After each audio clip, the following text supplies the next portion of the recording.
শ্রীমদ্ ভগবদ গীতার পঞ্চম অধ্যায়ের 11 সংখ্যক শ্লোক আমরা গতকাল আলোচনা করেছিলাম, কিন্তু যেহেতু এই আলোচনা অত্যন্ত জটিল, সাধারণ মানুষের বোঝার পক্ষে কষ্টসাধ্য, সেজন্য আমাকে বারবার পেছিয়ে আসতে হচ্ছে। গোবিন্দ তার আগে বলেছেন অর্জুনের কাছে যে অর্জুন, ইন্দ্রিয়াণি ইন্দ্রিয়ার্থেষু বর্তন্ত ইতি ধারয়ন ব্রহ্মণ্যাদয় কর্মাণি সঙ্গং তক্তা করোতি য লিপ্পতে নশ পাপে ন পদ্মপত্রমিবাম্বসা। ইন্দ্রিয়গণ ইন্দ্রিয়ের বিষয়ের মধ্যে ডুবে আছে, থাকুক। এইভাবেই ইন্দ্রিয়গুলোকে নিয়ে চলেন যোগযুক্ত বিশুদ্ধাত্মা, বিজিতাত্মা, জিতেন্দ্রীয় ব্যক্তি। তিনি কেমন করে চলেন আরো ক্লিয়ার করলেন। ব্রহ্মণি আধয় কর্মাণি, সমস্ত কর্ম ব্রহ্মেতে স্থাপন করে তিনি চলেন। সঙ্গম তক্তা, সমস্ত বিষয়ের সঙ্গ ত্যাগ করে, এই বিষয়ের সঙ্গ ত্যাগ করে যিনি চলতে পারেন, সমস্ত ইন্দ্রিয়গুলোকে ইন্দ্রিয়ের বিষয়ে সঁপে দিয়ে নিজে কোনো ইন্দ্রিয়ের আসক্তি না রেখে, কোন রকম আসক্তি, কোন রকম তৃষ্ণা ভেতরে কাজ করে না। যোগযুক্ত তিনি, বিশুদ্ধাত্মা তিনি, বিজিতাত্মা তিনি, জিতেন্দ্রীয় তিনি, সর্বোপরি ভূতাত্মা, সমস্ত ভূতের মধ্যে নিজের আত্মাকে দর্শন করেন, অনুভব করেন, উপলব্ধি করেন। এহেন ব্যক্তি যতই তিনি বিষয়ের মধ্যে থাকুন না কেন, পদ্মের পাতায় জলবিন্দু যেমন টলটল করে ঘুরে বেড়ায় সারা পাতা জুড়ে, কখনো কোথাও লাগে না, তেমনি সেই রকম ব্যক্তিরও কোনো রকমের কোনো কর্মফলের ভোগ নেই, ভোগ থাকতে পারে না, থাকবেও না। কায়েন মনসা বুদ্ধা কেবল ইন্দ্রিয় জ্যোতি যোগিন কর্মকুদ্বন্তী সঙ্গং তক্তাত্মশুদ্ধয়ে। যারা প্রকৃত যোগী, কর্মযোগী, তারা সমস্ত কর্মই করেন সঙ্গম তক্তা, সঙ্গ ছেড়ে, বিষয়ের সঙ্গ ছেড়ে, আকাঙ্ক্ষা ছেড়ে, তৃষ্ণা ছেড়ে তারা সঙ্গ করেন। কাজে দেহ দিয়েই করুন, মন দিয়েই করুন, বুদ্ধি দিয়েই করুন, ইন্দ্রিয় দিয়েই করুন, যোগীর এই কর্ম করে যাওয়া, সংসারে থাকা, ইন্দ্রিয়গুলোকে ইন্দ্রিয়ের বিষয়ের মধ্যে সম্পূর্ণ সময়ের জন্য ছেড়ে দিয়ে চলা, কোনোটাই বিপজ্জনক মনে হয় না, কোনোটাই বিপজ্জনক হয় না, কর্মফল তাকে স্পর্শ করতে পারে না।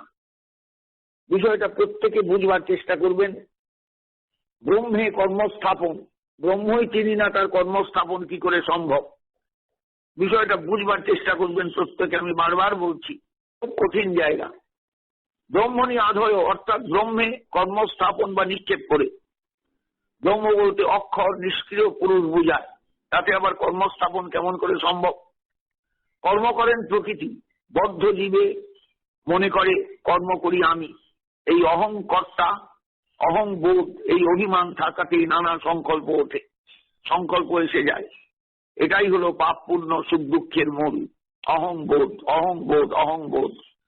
যখন এই অহংটা সংকল্প বিকল্প ছেড়ে আত্মাতে লয় হয়ে যায়, তখন সকল দ্বন্দ্ব দূর হয়, সমস্ত কিছু শান্ত হয়ে আসে।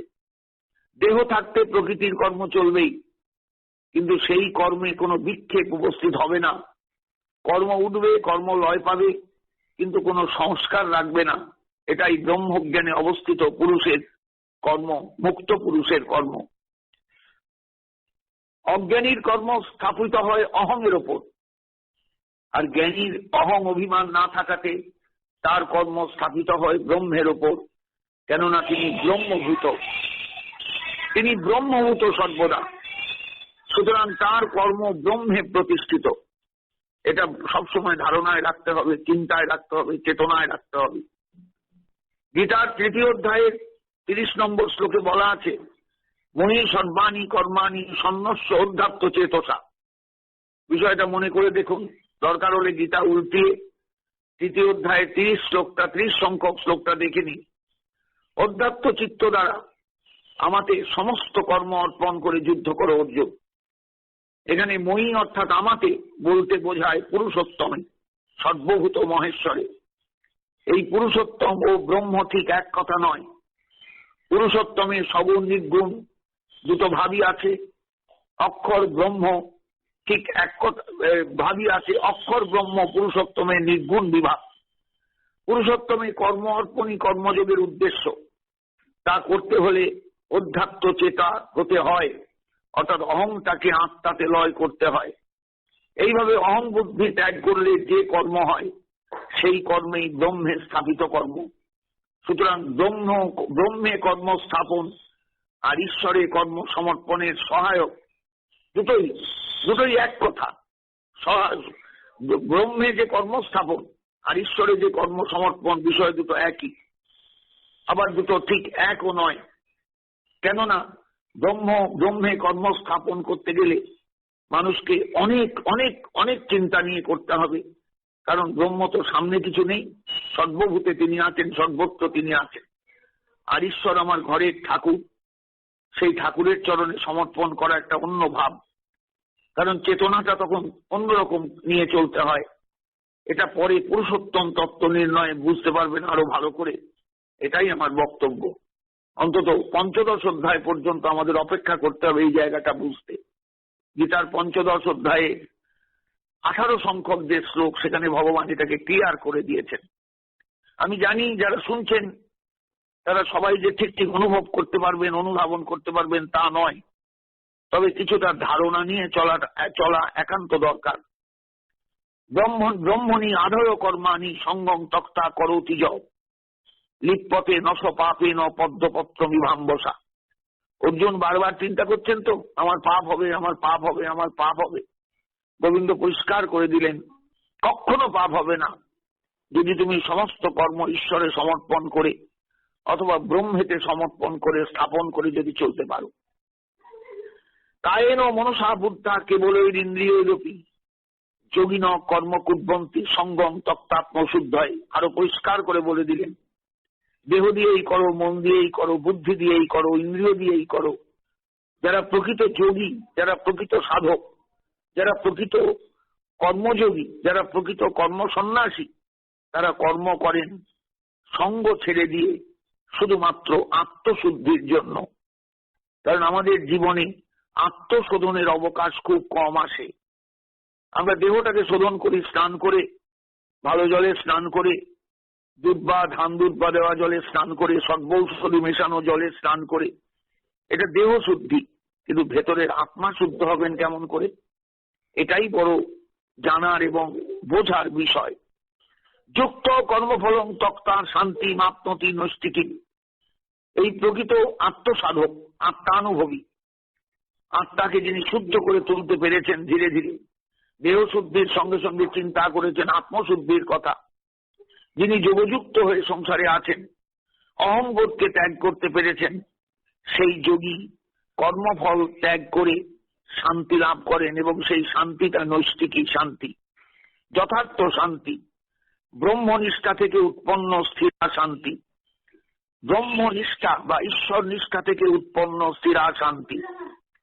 আর যিনি অযুক্ত, তিনি কামনার জালে জড়িয়ে পড়েন।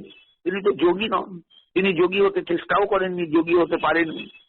অতএব সেই অযুক্ত সাধক, অযোগী সাধক কামনাবশত কামনা করে চলেন বলে ফলে শক্ত, ফলের মধ্যে আটকিয়ে যান, নিবদ্ধতে এবং বন্ধন প্রাপ্ত হন। সর্বকর্মাণি মনসা সন্ন্যাস্তে সুখং বসি নবোদ্ধারে পুরে দেহি নৈব কুর্বন নকারয়ন। অর্জুন, খুব ভালো করে চিন্তা করে দেখো বিষয়টা। সমস্ত কর্ম মনসা সন্ন্যাস, মনে মনে সন্ন্যাস, মনে মনে ত্যাগ করে সমস্ত কর্ম, আমি যা করছি সকাল থেকে উঠে আমি যে কর্মই করি, যিনি বসি দেহি, অর্থাৎ যার সমস্ত ইন্দ্রিয়গুলো তার অধীন, সমস্ত ইন্দ্রিয়ের প্রয়াসকে যিনি কন্ট্রোল করে চলতে পারেন, সেই বসি দেহি অর্থাৎ বসি জীব সন্ন্যাস্য সবকিছু ত্যাগ করে সুখম আসতে সুখে থাকেন। নবোদ্ধারে, এই নবোদ্ধার বিশিষ্ট দেহ নামক পুরীর মধ্যে, এটা তো একটা পুরী, নীলাচল যেমন পুরী ধাম, আপনারা নিশ্চয়ই এটা অনুভব করে থাকবেন। এই পুরী শব্দটার একটা তাৎপর্য আছে। জীবনের সাধন ক্ষেত্রে দাঁড়িয়ে সাধককে ভাবতে হয়, ওই নীলাচলকে যেমন পুরী বলা হয়, দেহটাও একটা পুরী। এই পুরীর 9টা ড্রেন আছে, 9টা আউটলেট আছে। এই নবোদ্বার বিশিষ্ট দেহরূপ পুরীর মধ্যে জীবাত্মা বাস করেন, আমি বাস করি। এই আমি মেয়ে মানুষ না বেটা ছেলে, সে প্রশ্ন অবান্তর। এই আমি ব্রাহ্মণ না শূদ্র, অবান্তর। এই আমি জীবাত্মা, জীবাত্মা, জীবাত্মা। সর্বকর্মাণি মনসা সন্ন্যস্য ও আস্তে সুখং বসি নবোদ্বারে পুরে দেহি। বসি দেহি, যিনি দেহধারী, যিনি বশীভূত করতে পেরেছেন সমস্ত ইন্দ্রিয়গুলোকে তার কর্মযোগের মাধ্যমে, তার কর্মসন্ন্যাসের মাধ্যমে, তিনি নবোদ্বার বিশিষ্ট এই পুরীর মধ্যে, এই পুরী এবং নীলাচল পুরীর এইখানেই সামঞ্জস্য। নীলাচলে গেলে ভাববেন আমরা এমন একটা ধামে এসেছি যে ধামটাকে আমাদের প্রত্যেকের চেনা দরকার। এই দেহটাও পুরী, ভেতরে পরমাত্মা আছেন, জীবাত্মা আছেন। এই নীলাচল পুরী, যেখানে পরব্রহ্ম পুরুষোত্তম রূপে বিরাজ করছেন শ্রীমন্দিরে। ব্যাপারটা বুঝবার চেষ্টা করবে। এই জন্য পুরী ধাম জগতে এই মুহূর্তে সবচেয়ে গুরুত্বপূর্ণ একটি স্থান, সাধকের অনুভব সৃষ্টির জন্য। সাধক যাতে অনুভবটা লাভ করেন। প্রত্যেক সাধকের জীবনে অনুভব দরকার, অনুভূতি দরকার। সাধনার একটা ফিলিংস আছে, সেই ফিলিংসটা দরকার। এই ফিলিংস যদি না থাকে, আমি যতই নাট্যে বসে থাকুন, যতই প্রাণায়াম করুন, যতই জপ করুন, ধ্যান করুন, কিচ্ছুর মূল্য থাকবে না যদি একটা অনুভূতি জন্মায়, অনুভূতি সৃষ্টি না হয়। পরিষ্কার বলছেন, জানো অর্জুন, এই নবোদ্বার বিশিষ্ট দেহরূপ পুরীর মধ্যে স্বয়ং বশীভূত করতে পেরেছেন যে দেহি, অর্থাৎ জীবাত্মা, সব ইন্দ্রিয়গুলোকে নিজের কন্ট্রোলে আনতে পেরেছেন। তিনি সুখে থাকেন, সুখম আসতে নবোদ্বারে পুরে দেহি নৈব কুর্বন ন কারণ। তিনি কিছু করেনও না, কিছু করানো না, কিচ্ছু করেন না। এটা ভাবতে হয়, আমি কর্তা নই, আমি কারোইটাও নই, আমি কিছু করাইও না, আমি নিজে কিছু করিও না। যা কিছু কে করেন না, প্রকৃতি করেন। ন কর্তৃত্বং ন কর্মাণি লোকস্য সৃজতি প্রভু। এই জগতে যা কিছু, সবকিছু, কোনো কর্তৃত্ব আমার নেই, কোনো কর্তৃত্ব আমার নেই। প্রভু মানে আত্মা, জীবাত্মা। লোকস্য, লোকের। কর্তৃত্বং ন সৃজতি, কর্তৃত্ব সৃষ্টি করেন না। আমরা যে কর্তা সাজি, আমরা যে কর্ম করি বলে কর্তা সাজি, এগুলো ভুল। কর্মাণি ন, কোনো কর্মও সৃষ্টি করেন না। কর্মফল সংযোগম ন, কোন কর্মফলের সম্বন্ধও সৃষ্টি করেন না, সংযোগও সৃষ্টি করেন না। তাহলে কে করে? স্বভাবস্তু প্রবর্ততে, প্রকৃতি সবকিছু করে থাকে, প্রকৃতির দ্বারাই সবকিছু হয়, প্রকৃতি প্রবৃত্ত হয় সবকিছু করতে। আমাদের ধারণা আমি করছি, আপনার ধারণা আপনি করছেন, যাকে দেখছেন চারপাশে, যাদের দেখছেন তারা প্রত্যেকেই মনে করে আমি করছি, আমি করছি, আমি করছি, আমি করছি।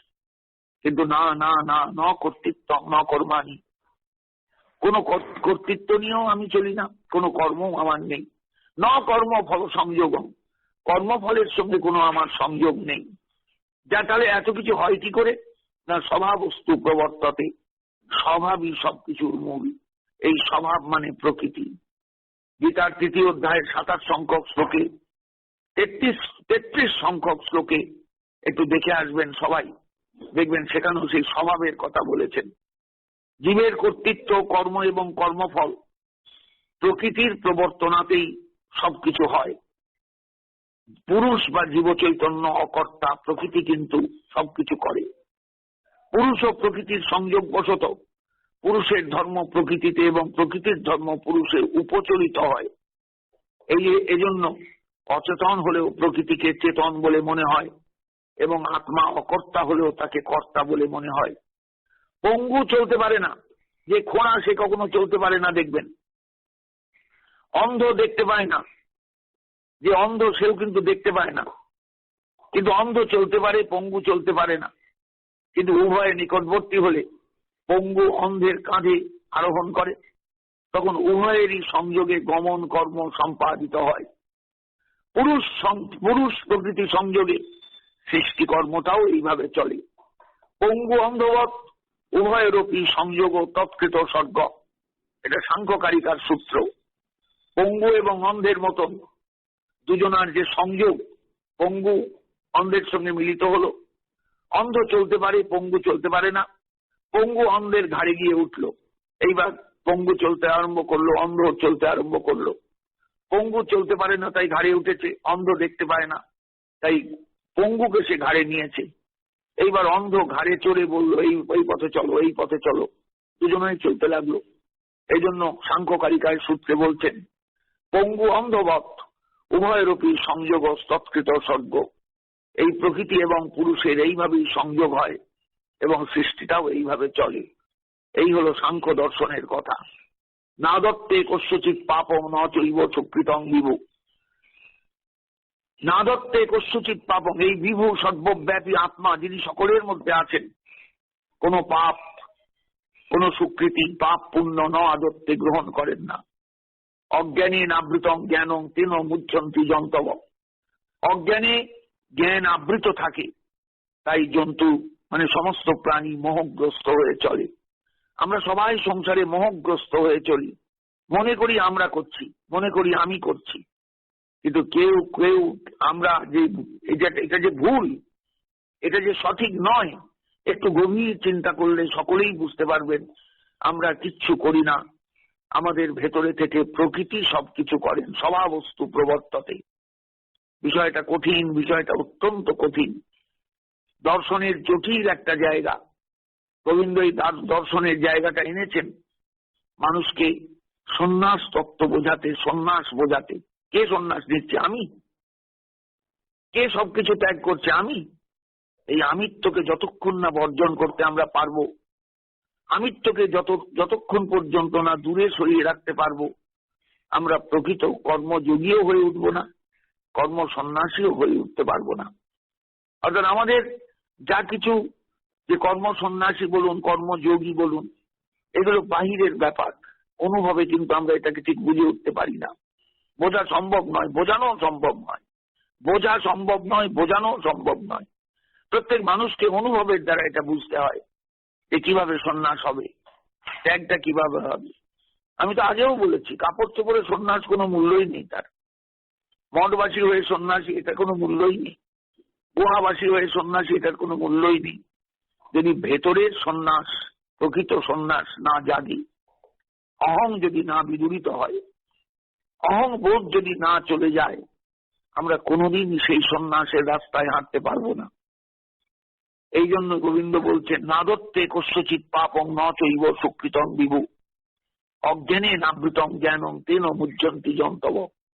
জগতের সমস্ত জন্তু, সমস্ত প্রাণী অজ্ঞানের দ্বারা আবৃত হয়ে চলে। কোথায় জ্ঞান আমাদের? কোথায় চেতনা আমাদের? আমি কে? আমি কি অমুক পাড়ার এক বাসিন্দা, তমুক প্রদেশের এক বাসিন্দা, তমুক দেশের এক বাসিন্দা, তমুক ভাষাভাষী একটা বাসিন্দা, অমুক ভাষায় কথা বলি বলে আমি বাঙালি, আমি উড়িয়া, আমি গুজরাটি? না না না, এগুলো সব অহংকার, অহংকার, অহংকার। অতএব অজ্ঞান। তাই অজ্ঞানে আবৃতং জ্ঞান। আমাদের প্রকৃত জ্ঞান সবসময় অজ্ঞানের দ্বারা আচ্ছন্ন। প্রকৃত জ্ঞান সবসময় অজ্ঞানের দ্বারা চাপা পড়ে আছে। তাই আমরা সত্যি অজ্ঞানী। আর তেন জন্তব মুচ্ছন্তি, আমরা সবাই মোহগ্রস্ত হয়ে সংসারে চলি। আমার আমার করি, আমি করি। এই আমার বলারও কোনো অর্থ নেই। আমি বোধ এই নিয়ে চলারও কোনো অর্থ হয় না। বুঝুন খেলা। এইবার বিষয়টা বুঝবার চেষ্টা করুন যে প্রকৃত সন্ন্যাস কিভাবে আসে। আমি অমুক জায়গায় সন্ন্যাস নিয়েছি, আমি তমুক জনার কাছে সন্ন্যাস নিয়ে অমুক নামে পরিচিত হয়েছি। এগুলো আমাদের ফালতু, একদম ফালতু। এও তো অহংকার, সবই তো অহংকার। আমার পরনের কাপড়টা এই রঙের, কেননা আমার সম্প্রদায়ের লোক, সম্প্রদায়ের সন্ন্যাসীরা এই রঙের কাপড় পরেন। আমার এই নাম কেননা আমি অমুক সম্প্রদায়ের বলে আমার এই নাম। সব অহংকার, অহংকার। এই অহং যতদিন থাকবে ততদিন কিছুতেই আমার অগ্রগতি হবে না, কিছুতেই আমার প্রকৃত সন্ন্যাস জীবনে আসবে না, কিছুতেই আমি সমস্ত কর্ম ব্রহ্মে স্থাপন করতে পারবো না, কিছুতেই আমি সমস্ত কর্ম ঈশ্বরে সমর্পণ করতে পারবো না। সবটাই হয়ে যাবে মেকি, একদম মেকি। জায়গাটা বুঝতে পারছেন কি জটিল জায়গা?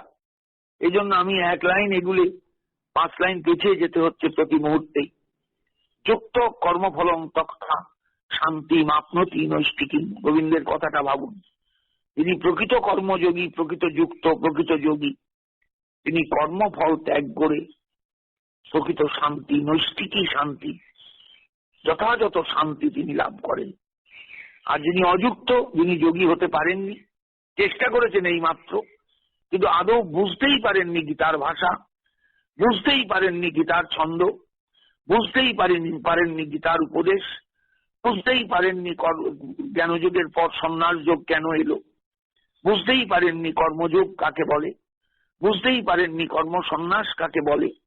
তিনি অযুক্ত, তার ভেতরে কামনা বাসনা আছে, তাই কামকারেণ, কামনা বাসনার কারণে ফলে শক্ত নিবদ্ধতে তিনি ফলে আসক্ত হয়ে যান।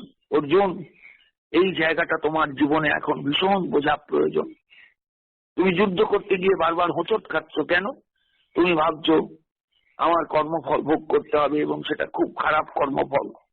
কেন এতগুলো প্রাণী হননের যে দায় আমার উপর বর্তাবে, কে কাকে মারছে, কে কাকে মারে, জগতে কেউ কিচ্ছু করে না, স্বভাবস্তু প্রবর্ততে। প্রকৃতির নিয়মে সংসারে জীব আসে, প্রকৃতির নিয়মে জীব সংসার থেকে হারিয়ে যায়। প্রকৃতির নিয়মে সূর্য ওঠেন প্রতিদিন, প্রকৃতির নিয়মে প্রতিদিন সূর্যাস্ত হয়, প্রকৃতির নিয়মে চন্দ্রগ্রহণ হয়, প্রকৃতির নিয়মে সূর্যগ্রহণ হয়, প্রকৃতির নিয়মে সূর্যোদয় হয়, সূর্যাস্ত হয়, চন্দ্রোদয় হয়, চন্দ্রাস্ত হয়, চন্দ্রের অস্ত হয়, অস্তগমন হয়, সব প্রকৃতি। অথচ প্রকৃতি কিন্তু আমাদের দর্শনের ভাষায় কিন্তু জড়া। প্রকৃতি চেতনা, চেতনযুক্ত নন, চেতনযুক্তা নন।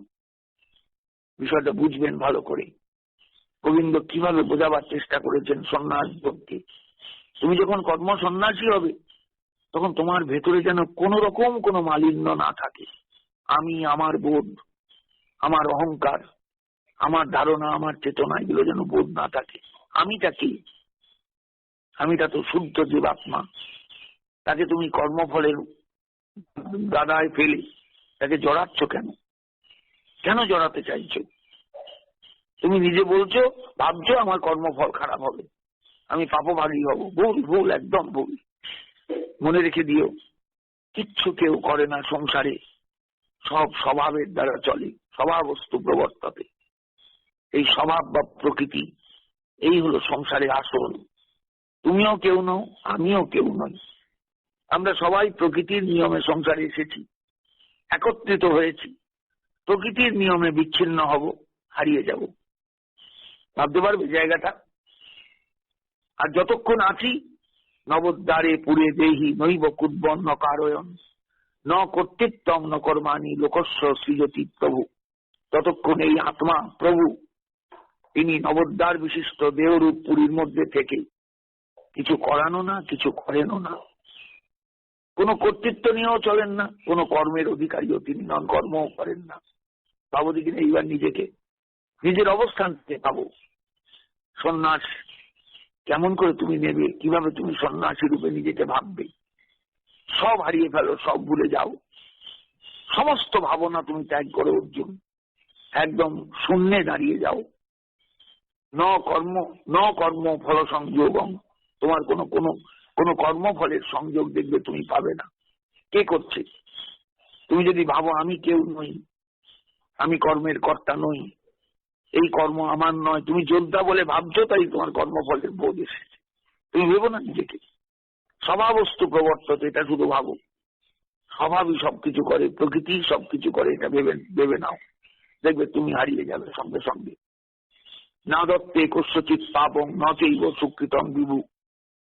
এই জন্য সেই আত্মা যিনি স্বভাব বুঝে, স্বভাব চিনে, প্রকৃতিকে চিনে, সবকিছু ত্যাগ করে চলেন, তিনি না দত্তে কস্যচিৎ পাপং, তিনি কোনো পাপের ভাগী হন না। ন চৈব সুকৃতং বিভু, কোন সুকৃতি বা কোনো ভালো ফলেরও তিনি কর্তা হন না। আর এই জ্ঞান যতক্ষণ না আসবে, ততক্ষণ জীবের এই যে ভেতরের দুর্গতি, এই দুর্গতির কারণে তার সব সময় মনে হবে আমি পাপ করলাম, আমি পাপ করলাম, আমি পাপ করলাম, কি করে এই পাপের হাত থেকে মুক্ত হব, কোন অনুষ্ঠান করলে আমি পাপের হাত থেকে বাঁচবো, ইত্যাদি রকমই। মনে রেখো, অজ্ঞানী নাবৃতং জ্ঞানং কেন মুচ্ছন্তি জন্তব। জন্তু প্রাণী যতক্ষণ পর্যন্ত অজ্ঞানে ডুবে আছে ততক্ষণ সে মোহগ্রস্ত। অর্জুন, তুমিও মোহগ্রস্ত, তুমিও মোহগ্রস্ত। অতএব আমি কার কাছে সন্ন্যাস যোগের কথা বলছি, কার কাছে আমি সন্ন্যাস যোগের উপদেশ দিচ্ছি? তুমি তো এখনো মোহ কাটিয়ে উঠতে পারোনি। অজ্ঞানী আবৃতম জ্ঞান, জ্ঞান অজ্ঞানকে, অজ্ঞান জ্ঞানকে আবৃত করে রাখে। যেমন গর্ভের শিশু যেমন উল্লনের দ্বারা আবৃত হয়, অজ্ঞানও তেমনি জ্ঞানকে আবৃত করে রাখে। একটু পরেই সেই দৃষ্টান্ত পাবেন, ভগবান অর্জুনের কাছে সেই দৃষ্টান্ত দেবেন। গর্ভের শিশুর বাইরে একটা প্লাস্টিকের মতন আবরণ থাকে। বাচ্চা যদি খুব নর্মাল ডেলিভারি চট করে হয়, তাহলে দেখবেন সে আর চান্স পায়নি হাত পা ছুড়ে সেই প্লাস্টিকের মতন আবরণটা ছিঁড়ে ফেলতে। একদম প্লাস্টিকের আবরণ নিয়ে বাচ্চাটা বাইরে বেরিয়ে আসে জনির দ্বার দিয়ে। এই আবরণটাকে বলা হয় উল্লন। যারা অজ্ঞানী, এই আবরণ তাদের চারদিকে ঘিরে থাকে উল্লনের মতো। অজ্ঞান জ্ঞানকে এইভাবে চারদিকে ঘিরে থাকে। জ্ঞানী কেমন করে জ্ঞান, মানে জীব, জ্ঞানী নয়, জীব কেমন করে জ্ঞান লাভ করবে বলুন তো? অতএব তার সন্ন্যাস নেওয়া হবে না, কর্তৃত্বের অভিমানও সে ছাড়তে পারবে না, অহংবোধ তার যাবে না। অতএব বড় বিষম অবস্থা, বড় জটিল পরিণতি। এইরকম জটিলতার হাত থেকে প্রত্যেক মানুষের মুক্তির দরকার। তবে গীতার উপদেশ সার্থক হবে আমাদের জীবনে। ভুলে যাবেন না, উপদেশ অর্জুনকে তিনি দিয়েছেন তা নয় ভগবান। অর্জুন তার নিজের মানুষ, নিজের লীলার সহায়ক। অর্থাৎ তাকেও লক্ষ্য করে উপদেশ দেওয়া নয়, উপদেশের লক্ষ্য হলাম আমরা। সমকালীন যুগের মানুষ, ভাবি কালের মানুষ, আমরা হলাম উপদেশের লক্ষ্য। অতএব আমাদের প্রত্যেকের বুঝতে হবে, অজ্ঞান যেন আমাদের তিরোহিত হয়। বারবার জ্ঞানতত্ত্বের চরণে প্রপন্ন হতে হবে, ঈশ্বরের চরণে প্রপন্ন হয়ে বলতে হবে, প্রার্থনা করতে হবে, আমায় প্রভু জ্ঞান দাও, প্রকৃত চেতনা দাও, প্রকৃত চেতনা দাও, প্রকৃত চেতনা দাও। নইলে আমি সন্ন্যাস যোগ বুঝতে পারবো না, কর্ম সন্ন্যাস বুঝতে পারবো না, প্রকৃত কর্মযোগী হয়ে উঠতে পারবো না। এই জগতে এসে জায়গাটা বড্ড কঠিন, বড্ড কঠিন, বড্ড কঠিন। অনুভব ছাড়া, কথা শুনে আপনারা বুঝতে পারবেন না সবাই, আমিও বোঝাতে পারবো না। একটু অনুভবের জগতে ডুব দিন, একটু অনুভূতির রাজ্যে গিয়ে প্রবেশ করুন। ফিলিংস চাই, ফিলিংস চাই, বড্ড ফিলিংস দরকার এই জায়গাটায়। বলে কিন্তু মানুষ কিচ্ছু করতে পারবে না। গীতার ভাষা এমনই জটিল ভাষা, জটিলও বলবো না, সহজই ভাষা।